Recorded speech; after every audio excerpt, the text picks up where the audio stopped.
they are done. Not as good a job as Tony's, but I think it's going to be all right. Yeah, we'll rotate around them a little bit and give you a little closer look. Then we'll put the macro lens on and I'll show you the mistakes. Yeah, it's part of my routine, isn't it? I show everything. When the light reflects off those decals, you can really see them, and that's because the paint on the fuselage and top of the wings is a flat paint. It's not a glossy paint. So the decal doesn't blend in other words. Now you're going to notice when we look at Tony's plane later that his doesn't do that. Well, I do believe that he probably clear coated his with some sort of a satin or semi-satin clear coat. And so that solved the problem there. I don't know if I'm going to do that. It means that I'm going to have to go out and get the clear coat. I don't think I've got any. I could check. Anyway, I don't want to go out. I'm getting real lazy, I'm afraid.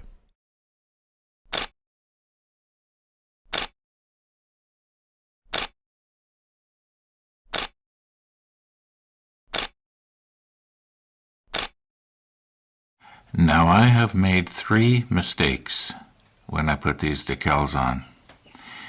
First one is I forgot to use cotton buds to move the decal around, and I don't know why, because as Tennessee Jim reminded me when I was doing my trial run, I remembered to use them, and then I forgot. I think I was just getting too excited and exuberant to do it. And I do recall thinking about it when I was having trouble getting these to move around with the little paintbrush. But yeah, I don't know. Maybe I'm getting old and stubborn or something. I don't know. Anyway, the second mistake is I did not trim the edges of the decal. I should have cut off the excess decal from around this. And yeah, I was looking closely at Tony's aircraft, and he didn't do it either, as near as I can see. We'll take a close look with a macro lens in a minute. And but I could have easily done that, because I'm pretty good at stuff like that. If I use the M word, now I know some people don't like me to use the M word, microscope. Okay, if I had used my shop microscope, I could have easily trimmed around this. Now, I don't have any of these left to practice on, so I can't try it. Now, the third mistake is I did not clear coat this, which I still can do. Now, I was going through my paints here, and I do have some clear coat, but it's glossy clear coat, I think. I haven't tried it yet. I haven't even opened this jar yet. So maybe I'll give it a little sample and see what it'll look like, but I'm afraid it's going to leave the airplane looking like it was sitting out in the rain and was still wet. And I like a flat look. I don't like a glossy look. Now, Tony here, he's used a flat clear coat. I can tell by looking at it. So I'm going to have to get some of that. Anyway, let's put the macro lens on and have a nice close look at the difference between the way Tony's decals came out and the way my decals came out.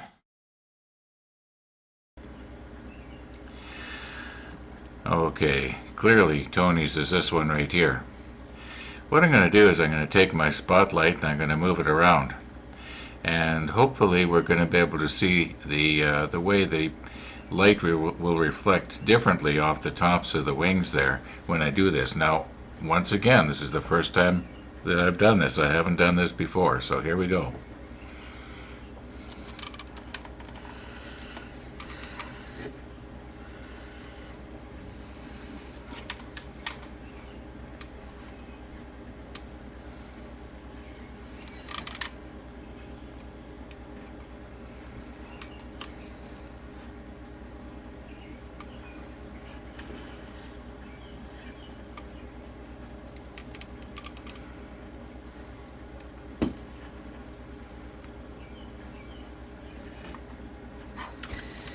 All right, let's go to the computer and edit this out and see what we've got.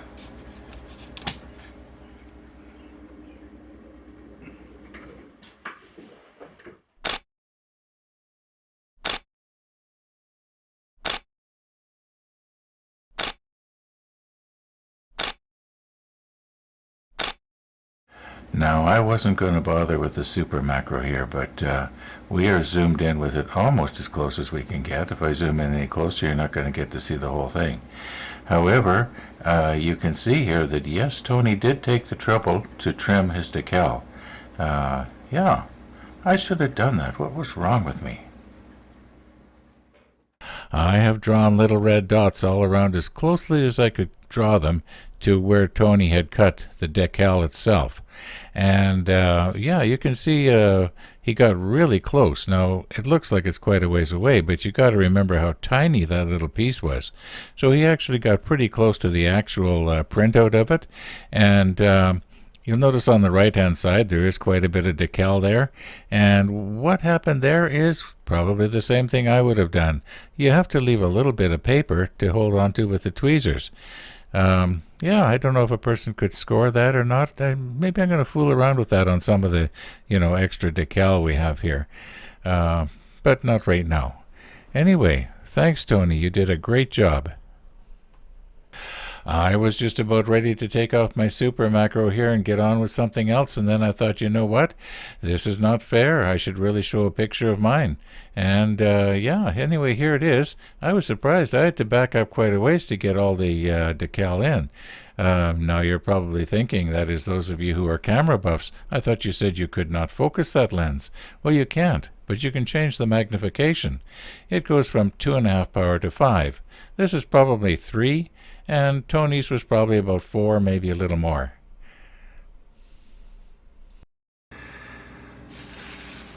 Now, there really isn't too much I can do today. Everything's closed. And because of this COVID thing, I don't know how, what the hours and so on are of the hobby store. I don't think they allow walk-ins. I think you have to phone it in or something and your order, and then you pick it up at the front door. So I can't really do too much to improve on our finish here until I get the clear flat, or flat clear. And yeah, but there's no big rush on that. But there is one thing that we do or can do, and that is we're back to how do we fasten onto Tony's plane, because it is the one that I want to hang from the crane.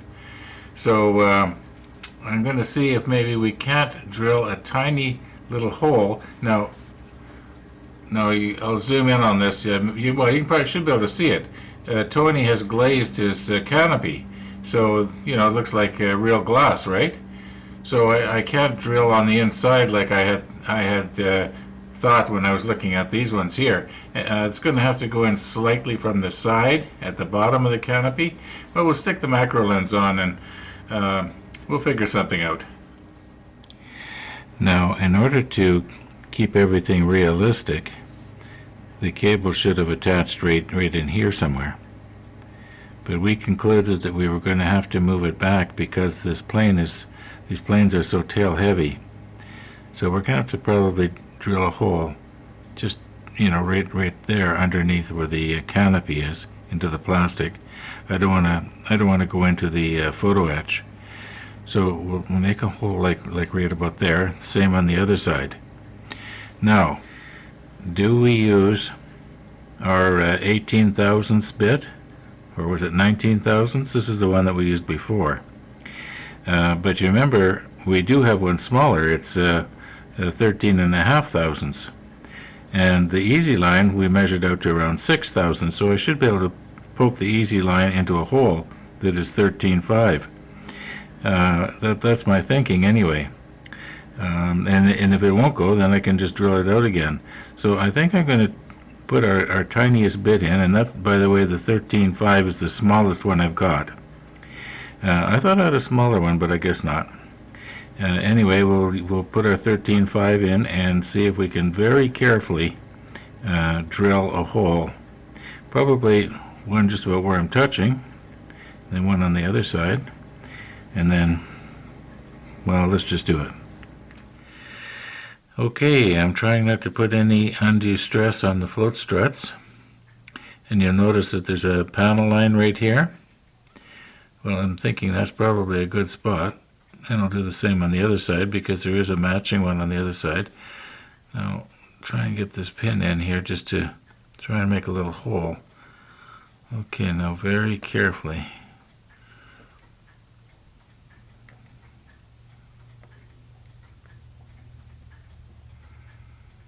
Maybe my pen isn't as sharp as it should be. You can probably see that better than I can.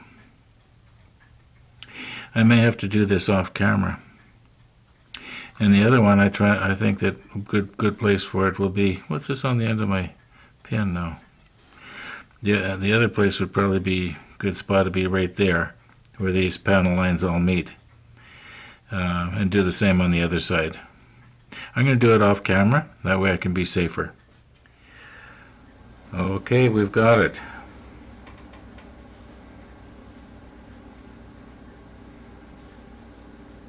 Now let's see if we can drill holes without breaking the bit. Now there's two ways I can do this. I can either hold this in my hand like I'm doing right now and try and screw it in like a pin vise. But I'm going to be putting, every time I try to change positions with my fingers, I'm going to be putting, lateral stress on the bit. And I'm thinking I'm probably better off putting the bit in the drill and then moving the plane to the bit. Well, that's what I'm thinking right now anyway.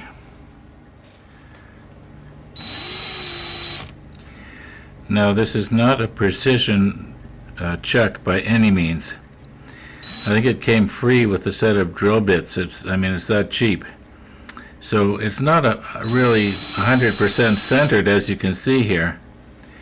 And I'm going to try and hold this so that you can see it.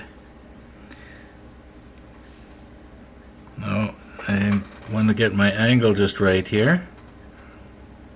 I think if I put it about there, I think that's in the centering hole there.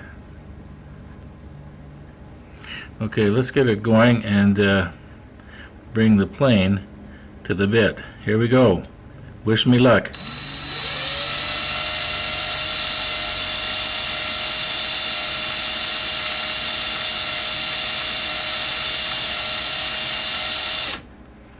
Okay, that one worked. Now, as long as we're on this side, we may as well do this one. Can you see it?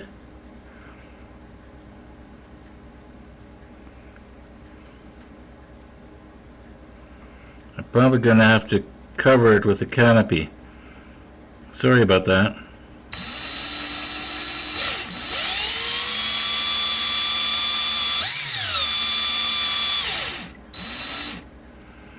Okay.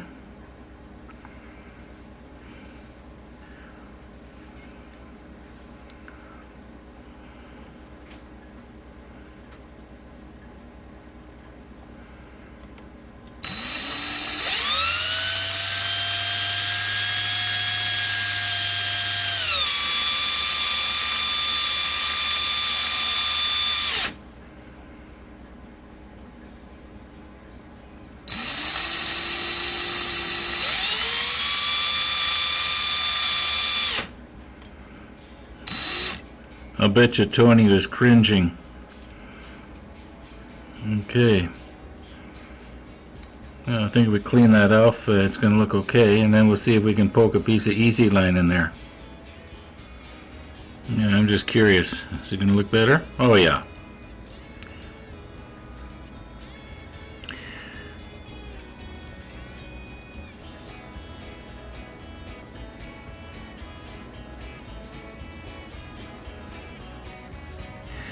Now if I'm smart here, I'm going to take this little bit out of here and put it back in its box before I snap it off.